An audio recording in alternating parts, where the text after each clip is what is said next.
Les toutes premières pièces de monnaie ont circulé dès l'an 640 avant Jésus-Christ entre les mains des Lydiens, un peuple d'Asie mineure. Le concept s'étend rapidement à la Grèce antique, où un hibou symbolisant la déesse Athéna orne chaque pièce. Les Chinois, eux, délaisseront l'or et l'argent au profit de métaux moins dispendieux, comme le cuivre.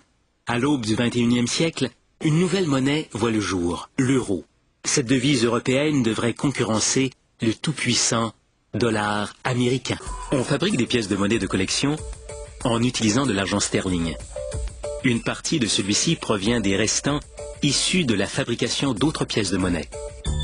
On place l'argent dans un four de coulée à 1150 degrés Celsius pour en faire une très longue barre qu'une machine découpera en plus petites barres d'environ 80 cm de longueur.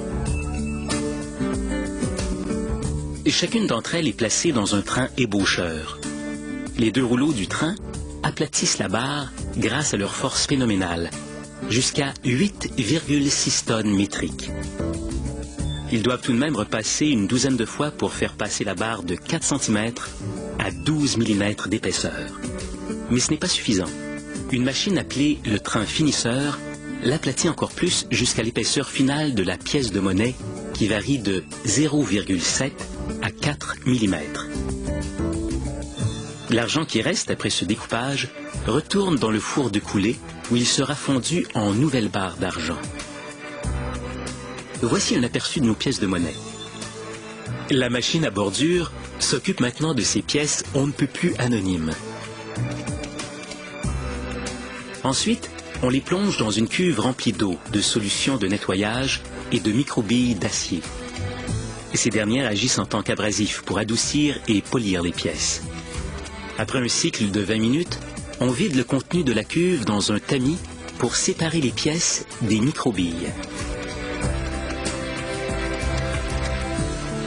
Un petit séchage à la main, à l'aide de serviettes, garantit des pièces exemptes de taches d'eau.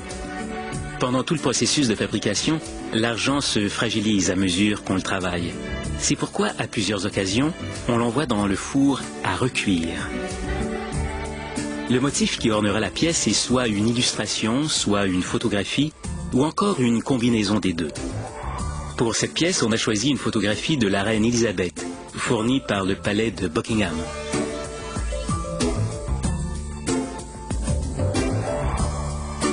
Lorsque le modèle final est approuvé par les responsables de la monnaie, on peut commencer la gravure.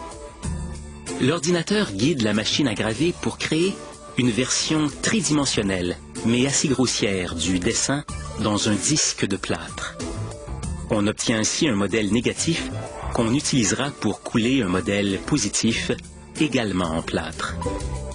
Une artiste raffine le travail de l'ordinateur en peaufinant certains détails à la main.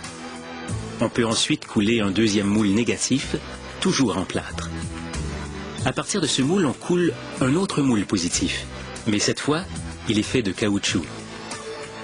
Du caoutchouc, on coule encore un moule négatif fait d'époxy dur et noir. À partir du moule d'époxy, cette machine crée une version 1,5 fois plus petite en laiton. Un processus de réduction qui dure 36 heures.